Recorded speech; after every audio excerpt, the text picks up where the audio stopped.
Spring Split champions! 3 rookies prove themselves worthy of the top 4 in the EU LCS. A double kill from Perks! This guy is a madman! He can do it! Oh, Memento! You beautiful man! Guess the Quadra gotta be a Pexa for Kobe! It's time to find out who will rise. This is the EU LCS.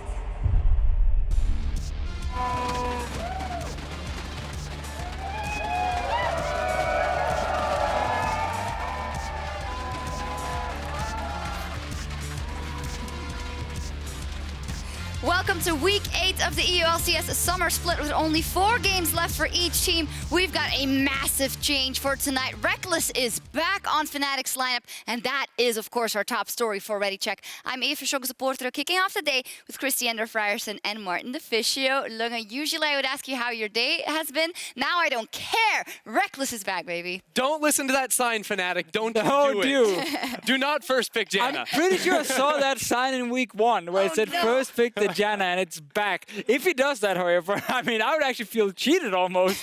He has to play an AD carry, surely. He has to. Yeah, they cannot troll us to the level that Not Rekkles again. comes back and then plays a mage or a support. There is other news, though, for the Unicorns of Love. Sjokz is back on the lineup. Jessis is coming in for Mickey X on Misfits. And for H2K, Larson and Sheriff are out. And Selfie and Sjokz are in. So a lot of moving around in these last couple of weeks, showing to me or signaling to me that a lot of teams are looking to make changes to get those wins on the board. What is the most shocking change to you guys? I mean, I'm shocked by Jez's coming in for Mickey X in the bottom lane because Hansam and Mickey X is supposed to be our best duo in the EU LCS, but clearly Misfits have been struggling recently and they're trying to shake things up. Yeah, that's definitely the big one for me as well. It seems like they're trading playmaking from Mickey for stability, shot calling from Jessis. I mean, he was the assistant coach of the team. He was on Fnatic last year, obviously went to Worlds. He has a lot of experience. So I want to see if they actually look better in the late game with him. Because early game, it should not be an upgrade over what Mickey brings together with Hansam. And again, that's so interesting knowing that, you know, Mickey X knows he's been performing pretty well for most of the split, and then he gets subbed out. So, yeah, there's a lot going on there. I'm sure Moose and Justice know what they're doing, so we'll see. Sure, I mean, it's always an awkward situation when the assistant coach ends up replacing the current player. So there's definitely a lot of moving parts to it. I think for Mickey, as long as he doesn't take it too bad, like this, from what I remember, is the first time he ever got benched.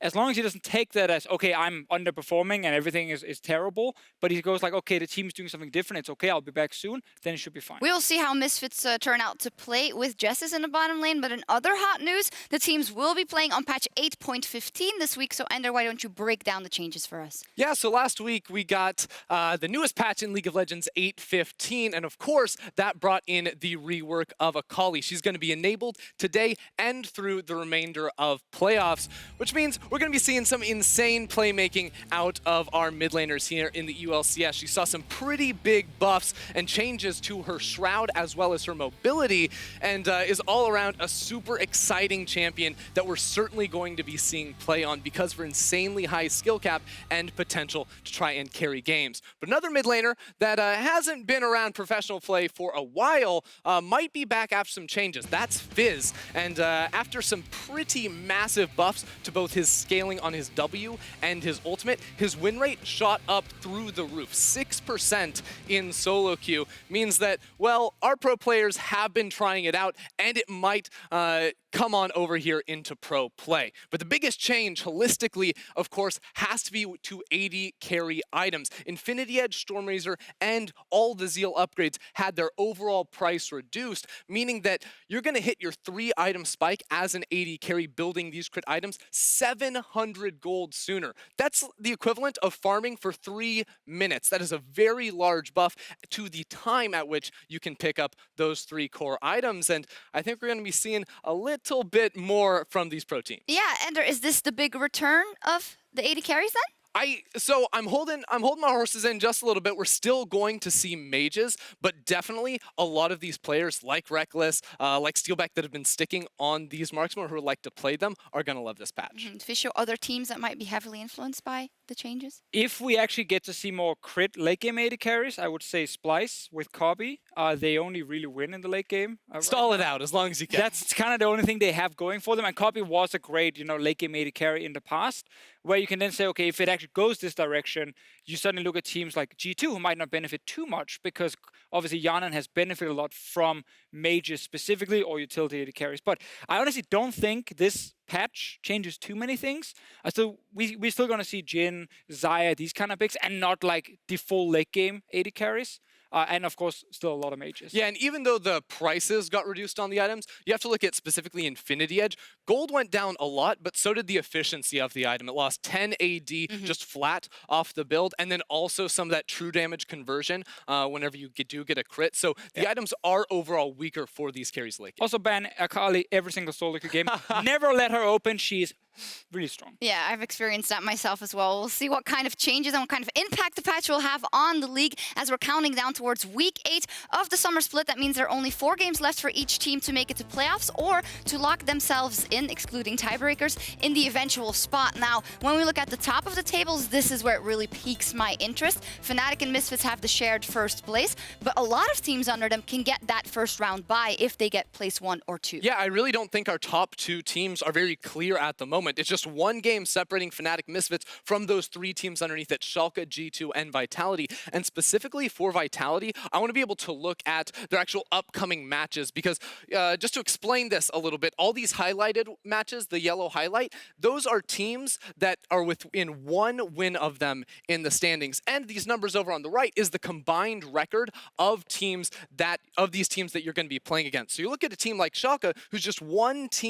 game under first place. They play Vitality today. That's their hardest match left remaining in the split. And if they can win that, it's looking really good to try and get into play. It's very interesting looking at all those teams and the battle for 1 and 2. For me, also G2 Esports, who have a respectively hard route in the next couple of weeks in comparison rather to the other teams. Yeah, I think with G2, they're looking at 2 easy games and then 2 really hard games. And especially looking at the Misfits one tomorrow match of the week, like if you lose that all of a sudden, you might actually drop even further down the standings. Because that's the interesting thing here.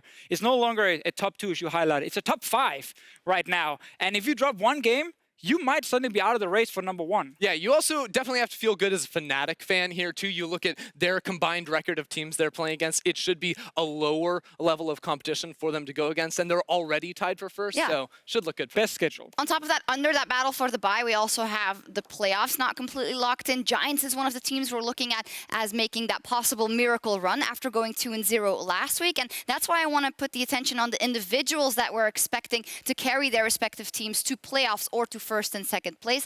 And I think for Giants, Djoko is the big guy that we're looking at. Yeah, Djoko is number 1 for this team. All the early game playmaking that comes from this roster is through Djoko and him enabling his lanes, him getting his team an early lead, because typically when they don't have a successful first 15 minutes of the game, they're not finding wins. It is pretty cool though with Giants where Djoko definitely is the one to highlight, but more and more players around him also doing better, which is why even in team fights, we actually start seeing them suddenly win some games. Ruins, Rumble has been great. Steelback has been picking up kills left and right. So the Giants team is really interesting this late in the split. I just hope for them it's not too late with the surge because they have to win almost every game so far. Also for Vitality, same interesting story, I feel. They have Kikis coming in now. Since 3 weeks, he's already won 4 games with the team. And look at that pose. The man exudes confidence. I mean, in his first 2 weeks, he's been the best early game jungler, I feel like, here in the EU LCS. He's been all over his opposition, invading, taking away camps. And then you look at his game last week, he's on Trundle level 2, ganking every single lane. He is the man that is going to take Vitality to the playoffs. He's also the jungler. Maybe. It's tough. It's tough. They have to play against Sjokz later today. Sure. Okay. I mean, it is likely. They have a tough schedule. There's a lot of the top matches they have to play, but obviously it's all in their hands. If they just keep performing like they're doing now, they can actually go towards even number 1. The thing about Kikis, though, real quick, is this team plays around him, which is so rare in Europe. It's so often the jungler is forced to just play around his laners. These guys are like, no, we'll push the lane so Kikis can invade. Oh, Kikis, take the kill, take the farm, you get everything. And he's obviously looking really good because he's getting so much focus towards him, and he's actually using it to win games. He's been crushing it, but as you mentioned already, they have a matchup versus Schalke later. And when we talk about the other team that is on form, 7-1 in the second half of the split, and this guy Upset, I feel like we haven't given him a lot of credit. I also think it's understandable since he had so much hype coming into the league at the beginning of the year, but I feel he's really been carrying his weight in the last couple of weeks. He definitely has. You know, in these games that Schalke are winning, it's because he's having really standout performances, not just on the marksman, which we really expected from him at the start of the split, but he has been willing to experiment more with these mage picks. And that's why my eye is on him, just because I feel like he needs to take that extra step for me to really live up to the expectations that we've set and for the expectations he set for himself when he was crushing it in Challenger. It is the very interesting thing about him because it seems to benefit him. There's less pressure on him. It's no longer about him in a late game teamfight having to carry his team. That's why he made all the mistakes last split that we kept criticizing. The fact that he has less, focus around him actually makes him play better. And I like what he's doing now. I like the fact that he's actually been underrated on mages, as Ender highlighted, because he can do everything just like Attila. So you never know what's going to happen in that bot lane between Schalke and Vitality. Very good matchup that is. We've also got a crucial matchup coming up tomorrow between G2 Esports and Misfits Gaming as the top two teams they face off in our match of the week. Misfits find the engage and they'll find the Baron too. Sorry, my bad. I don't know. I just made the wrong calls. This is the moment for Perks to prove he belongs amongst the best EU mid lane. Oh my god! G2 Perks steals the Baron!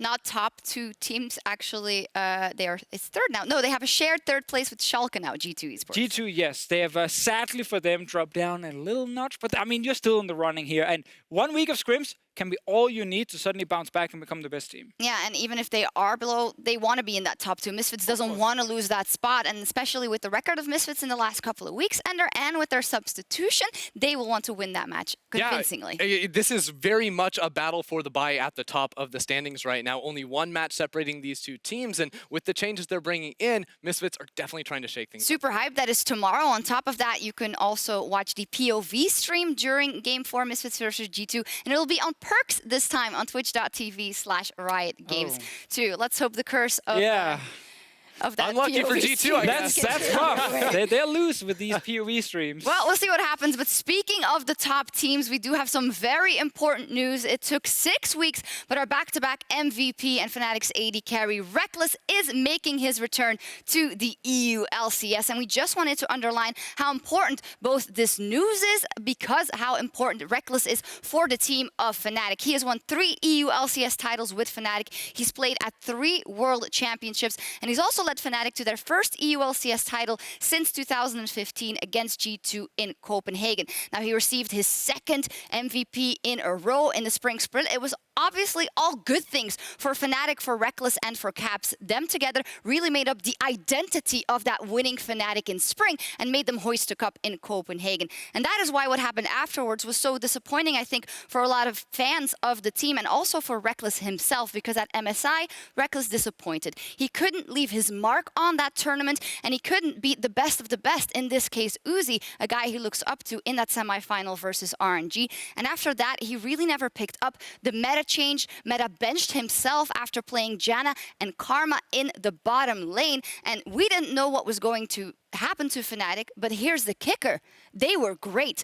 Bwipo played the mages to a T. They put all their resources into Caps, and that is where the question marks around the superstar AD carry Rekkles kept coming. Was he ever going to come back? Well, he is back. He is going to play for Fnatic today. And I want to know from you guys at home, if you think that Rekkles should be in or out. So you can type in chat in or out. And this is also what I want to ask my analysts, because it's not just about how good is Rekkles going to play. It's about so many more things when you look at this late season substitution. Yeah, I mean, Fnatic are definitely looking at the long term here. What do they need to shore up their weaknesses right now? Well, bottom lane plays really aggressively and doesn't know how to slow it down. Rekkles will bring a little bit of temperament to that and also unlock these marksmen for this team to play. Also, I want to look at just the dynamics around Bwipo top lane now. Like, is he going to be on a carry? Because they have Rekkles, and he can maybe play something like an Ashe in the bottom lane if they want to bring some CC. Or is it going to be just a tank top lane no matter who's playing, and Rekkles on the big carries where it's all about going to the bottom lane? Because that's a change then for Fnatic. They have really loved tank top laners and focus on mid, specifically for Caps, who's now the superstar.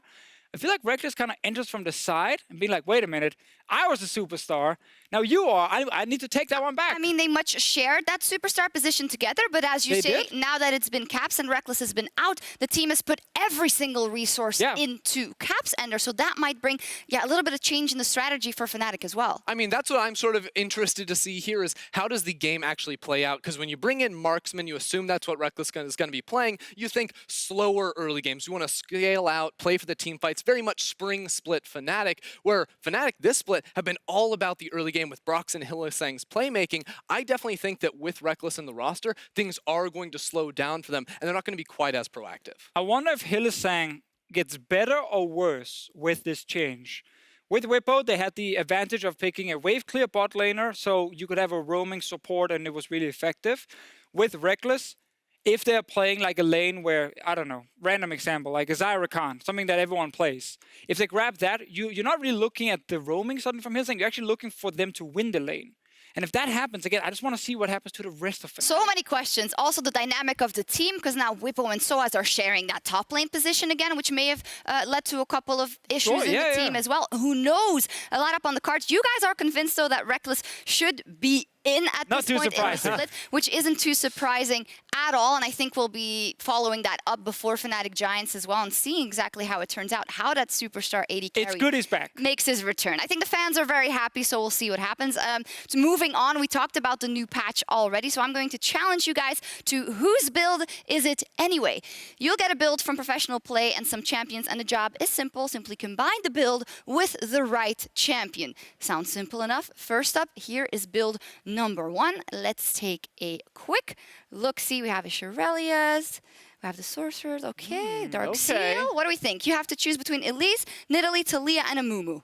Ooh, this is a good one. Bonus points if you know who played it. The AP and Mumu we had never got this far into the game to actually build all the items. He didn't build Shirelias. He didn't get there, so it's not the Amumu one. Yeah, also Nidalee definitely would not build Shirelias. That would be weird at least. Yeah, I think actually Elise and Taliyah is pretty close, but I would go Elise because of the Shirelias. I think she's much more about closing the gap to land a cocoon, whereas Taliyah, you want as much AP as possible so you can just carry the game. I'm also going Elise. Elise. Right. I don't actually know the answer. We'll see in a second. I'm gonna guess. I'm gonna guess it's C9 in NALCS because I remember Blabber played it. You couldn't be more wrong. It's actually Taliyah in the LPL. Could have been Elise anyway. I'm with you, Ender. Yeah. I'm sure we saw an Elise somewhere building this. Yeah. But you did have the champion right, so I think you win this one. Deficio thought it was Elise. Let's take a look. Wait, he says Elise too. I predicted Taliyah. He did Taliyah. No, he did not. Roll the tape, man. He definitely said Elise. And he said Blabber. It's a conspiracy, but here are the next champions. Nasus, Darius, Aatrox, and Poppy. There we go. It's a build. We have a Mighty Trinity Force. We have a Quicksilver, definitely be a Mercury Nasus build. Threads. Yes. Definitely a Nasus Could build. also be a Darius build. Although I'm not sold by the locket. The locket for me, when you pop Nasus ult and everything, I can You're see unkillable. it makes sense. Also, again, you really obviously additional value. You go Trinity Force, you get your lifesteal from, also you get extra HP from the Spirit Visage. I'm saying Nasus on this one personally. I think I have to go Nasus too. There is a world where it's Poppy. Because, like, I've seen some different Poppy builds. That's true. I'm not a fan of Poppy, though, in this case, going Quicksilver Sash and the Trinity Force. I think that's a little too heavy. There's some weird stuff. So I'm we still have a going consensus. Nasus. Two Nasus, what was actually played in the LCK for SKT, Thal with the Nasus in the jungle. In the jungle? Yeah, wasn't it? Oh, no, I'm top sorry. No, that's top laner. My bad, We got the Nasus. Now we both get a point. We're all over the place. I even get points I'm deducted 2-1 because now. I'm giving you the wrong answers. Oh, God. You guys are too good at this. So Well, basically, we sucked at the first one. Yeah. So I think we need to call in the help from the viewers as we do so often. So you guys can actually vote at home. Just type the name of the champion in chat. This is the build, and you can pick between Gnar, Aatrox, Jax, and Kennen. All right. So I want to know if they get the right choice and if you guys get it right or... So I'm pretty sure this is a Kennen right off the bat. I'm Kennen taking too. it from you. I'm taking the glory because it's not Aatrox. That guy doesn't want to auto attack. Gnar maybe, but the The Bloodthirster, another one of those BL ones, is the one that sells it for me on Kennen because he wants to put a lot of sustain in his The side. viewers seem to think that it's Aatrox. What? Anyone has some arguments for that? I don't think it's Aatrox We're on either. patch 8.15, guys. He doesn't auto-attack And now it's anymore. not. Well, this is obviously must be an older build because we're the first one now playing on 8.15, I believe. That's true. But I'm like, there's so many split push Kennen builds right now, and he's played so often in all these different styles. Now we see mostly AP Kennen. I will highlight. We saw a very impressive one not too long ago, so maybe this gives you an indication. A very impressive one. Kennen? I'm still very sure it is. Oh, Come on, take impressive a guess for the player. impact. Yeah. Impressive. No. Oh, I thought you were giving me a player clue right there. Yeah, It's I am like, giving you a player crew, but Oh. that's not the correct player. impressive. No, Because this doesn't could ring a also be bell. an hour build, except for All the right, PTI so grid, the kind of viewers weird. actually say it's Kennen, and I'm going to Yes, say stop. we're gonna say Yes, Kennen they are too. correct. It was Nice. Kennen, it was Cuvée, in fact. Oh, Yeah, I I remember It was that. not too long Cuvée is ago. like the OG Kennen player. Exactly. I believe it was just last week the or the OG, week what about before. Smeps Kennen? Season 6 Kennen player. He brought it back. Okay, I was about to say. I think you guys did pretty well, but I think they were pretty straightforward. We're just used to so much craziness that it isn't too difficult for us anymore. I would say the first time we did this, when we had all the different like mid laners with Smite and top laners with Smite, like it was all over the place. Yeah. Almost impossible to 100% lock down. The only one obviously we got wrong was still the first one. with, Well, you got it wrong. Chevaliers. I think maybe you we'll need to definitely shift said it. Elise. We'll need to shift it to maybe what we build in our games. Pick because that random might be solo queue harder. games. Indeed, we'll see. Well, we'll be on the lookout for more awesome builds tonight as we kick off week 8 of the summer split. Let's take a look at the schedule. I said both important for that lock-in for playoffs as well for the top 2, and I have my eyes on that Schalke versus Vitality game, 5th game of the Oh, day. yes. So important. Schalke Vitality is definitely one of my favorite games of the week for many, many reasons. One, apparently I'm the only one holding down the Schalke 40 and everyone else is suddenly trying to go Vitality. But we're definitely going to discuss that one later. Still also the first game of the day. Splice versus Rocket. Splice lost to H2K last week. Rocket went 0-2. And because they're so close in the standings and they're still fighting for number 6, like if you lose here, it might be what ends the whole thing. This is why I voted for Rocket. I believe that they can come back. I think they will take this in stride, the fact that they went 0-2. And if they had a 1-1 curse, now they can just go 0-2, 2-0, 0-2, 2-0. And also, I think if Rocket wins, it means that there's a lot more possibilities Definitely. for miracle runs. So I'm voting for our viewer pleasure, but not anyone, and everyone agrees. You guys are convinced that it's going to be Definitely not Splice. convinced. Also, the superior analyst at this point in time Who's that? is Verius. Ah, He that has guy. 51 points, and you have 50, so... Yeah, that's 1 point difference. And he was lucky last week. But he Congratulations. agrees with Thanks, everything Captain I'm saying. Obvious. So. You know, I was going to pick Giants last week, and then I didn't. So I would have been even with him if I did. But Coulda, coulda, shoulda, man. me and the viewers, man, we got Schalke. Love the viewers. How is Ender doing, by the way? Oh, Ender is 46. Okay. Yeah. I'm actually 1 point behind you, so this is a bit I of a made battle. some bold predictions earlier on into the split, but I found out that playoffs actually count for predictions. So Yes. you better watch and they yourself. count more, I Yes. believe, than the regular You get season. extra points if you also predict correctly what the game score is in Yes. the end of the best of 5. So you can We make up still some... got a chance, Sjokz. We have a I have a chance. feeling Sjokz is going to win the Rocket one, though. Whenever we all pick one and Sjokz goes the opposite, this Why'd team you wins. predict Splice then? That's not analysis. I'm Let's just saying. dive into actual I'm just analysis. saying. Let's do it. We're only 7 minutes away from Rocket versus Splice, so we'll know who's right, but more importantly, what it means for both teams. So much is on the line, I said already. Rocket is 1 win behind Splice, and Splice currently hold the last playoffs spot. But the big question is, how will Rocket bounce back from last week when they've gone 1-1 every single week, and then it seems like they collapsed in week 7 and went 0-2. Yeah, it's tough because I actually had faith in this team for a really long time, and they kept going 1-1, 1-1, 1-1. Now, they probably need a 2-0 week because they need to displace Splice as that 6th seed to try and eke their way into playoffs. Also for tiebreaker reasons. If they lose, they're down 2-0 Yeah. to Splice, and then it gets really, really difficult. But I think from last week, like Soundtrack is very happy for what it we're is very actually happy for what we're showing. seeing. This is obviously we have to remember with Rocket, like both games were super winnable. Yeah. Like they got to late game, and some of them even got the advantage. You know, the Schalke game was a big one for them. They bounced back. First successful late game we get from these guys, and then at the Elder Drake, everything falls flat on the ground, and they lose. That's obviously why they look so destroyed. I hope they spend the week trying to analyze, okay, what could we have done different late game, and they can go in and show us something different now, or just go back to what worked. Full early game aggression. And momentum-wise, they just can't arrive at the studio today feeling this and remembering those losses because they can do better and they need to do better today because if they lose, it is almost impossible for them to make playoffs. And I guarantee you, after they lost the games last week, they felt horrible, but then they watched Splice lose to H2K and they realized there's still hope. It does not matter that there's 5 teams sitting with 9 and 10 wins because all you need if you're Rocket is the playoff spot. So you're looking at the 7-7, 1 win ahead of you, losing to H2K, also, trending downwards based on that game. If you're Rocket, you're definitely not going in here believing you can't beat Splice. They need to bounce back, and I think they believe that they can beat Splice, but we also caught up with Rocket's coach Freddy122 earlier, so let's take a look. Thank you very much, Sjokz, and thank you, Freddy, for joining me. Now, you guys are looking to bounce back from last week. You're aiming for the last playoff spot, so what is Rocket's mindset coming into week 8? Our mindset this week, we had a long talk after what happened last week. We discussed the implications of our results and what we had to do this week. So we're just coming in with a fresh mindset. We know that this is a very important game, and we try to take the pressure off. But there's no sugarcoating it. Today we have to win.